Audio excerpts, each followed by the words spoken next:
Equations, pair of linear equations in two variables.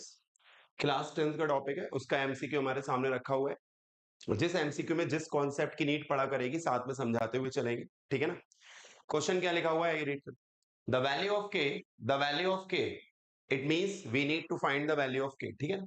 हमें के की वैल्यू निकालनी है। आगे क्या दिया है, आपको इक्वेशंस दी है, एक ही है, K X minus Y is equal to 2, ठीक है ना। के एक्स एक इक्वेशन है आपकी, K X minus Y is equal to 2। जब भी लीनियर इक्वेशन दी हो और के वगैरह की वैल्यू फाइंड करना हो, सबसे पहले आप जो इक्वेशन है ना उसको जनरल फॉर्म में कन्वर्ट कर लिया करो। General form, right hand side को जीरो बना लिया करो। जनरल फॉर्म क्या होती है, अगर किसी स्टूडेंट को नहीं पता हो, साइड से बता देता हूं। लीनियर इक्वेशंस के हम लोग पेयर की बात कर रहे हैं, तो दो इक्वेशंस होती हैं और वो जनरल फॉर्म में ये रहती है, a1x plus b1y plus c1 is equal to 0। x variable का काम कर रहा है, y भी वेरिएबल का काम कर रहा है। x के बगल वाले को यानी कि x के कोएफिशिएंट को हम लोग a1 बोलेंगे, y के कोएफिशिएंट को हम लोग b1 बोलेंगे, और जो कांस्टेंट टर्म होगा वो c1 कहलाएगा। सिमिलरली एक और बना लेते हैं, बस 1 के जगह पर 2 कर देंगे, तो a2x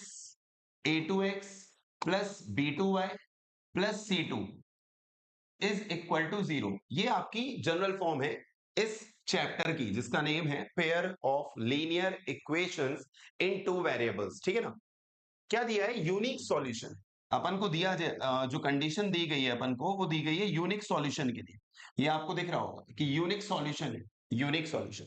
तो क्या होता है यूनिक सॉल्यूशन के लिए, जब हम चीजों को सॉल्व करते हैं, ठीक है ना, यूनिक सॉल्यूशन के लिए हम लोग चीजों को सॉल्व करते हैं, तो कंडीशन पहले आप समझिए। पहले कंडीशन क्या होती है for unique solution, for unique solution.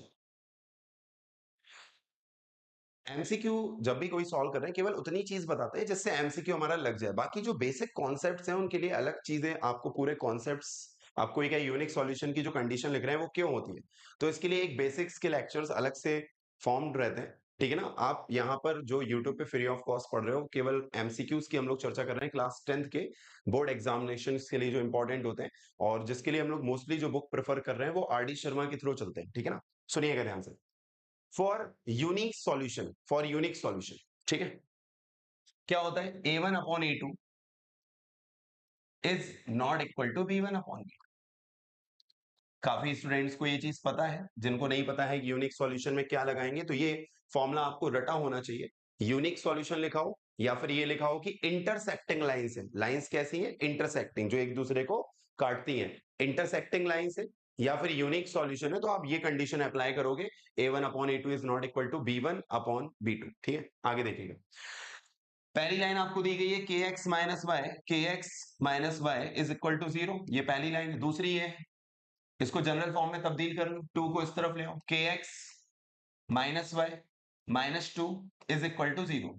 दूसरी लाइन ये दी है, 6x माइनस 2y,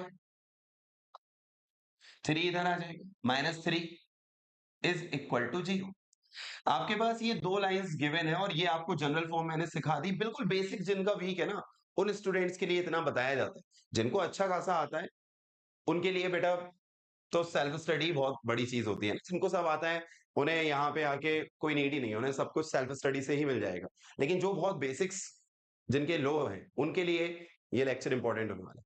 जितने भी हमने एमसीक्यूज पढ़ाए, आप अगर जाके देखेंगे तो polynomials, real numbers, arithmetic progressions, coordinate geometry, इन सब के हम लोग एमसीक्यूज पूरे बारी बारी से खत्म करके फिर यहां तक आए हैं, ठीक है ना। सुनिएगा, a1 upon a2, a1 upon a2 condition पढ़ी, a1 upon a2 is not equal to b1 upon b2। This implies a1 के प्लेस पर, a1 के प्लेस पे क्या हो गया, के, a2 के प्लेस पर, a2 के प्लेस पर 6, ये है a1, a1 b1 -1 c1 -2, a2 हो गया 6, b2 हो गया -2 और c2 हो गया -3। This implies b1 -1 b2 -2, b2 हो गया आपका -2, ठीक है।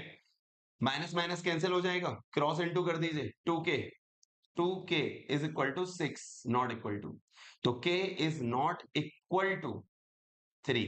अब लोगों को नॉट इक्वल टू साइन से डरना नहीं है, जैसे आप कैलकुलेशन इक्वल वाले साइन पे करते हो ना, जैसे ही कैलकुलेशन आप इक्वल वाले साइन पे करते हो वैसे ही नॉट इक्वल वाले पे करना है। कोई बहुत अलग चीज नहीं है।